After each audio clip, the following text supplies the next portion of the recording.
Okay, so today I have a bow that needs repairing. What happened is the student dropped this bow and it broke off here at the tip, so now the hair is all loose. There is a way to repair this and keep it strong so it'll last for more lifetime playing, and I got all the tools and parts set out here. It is a very delicate process, so I have to be really careful while working with this, but should be fully functional by the time I'm done.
Alright, the varnish has dried, so I am free to put this bow back together. So I'm just gonna first double check to make sure it's not all twisted.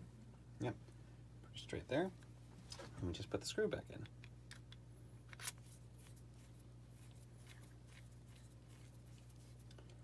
Alright, now just gonna go ahead and watch up here as I tighten the hair.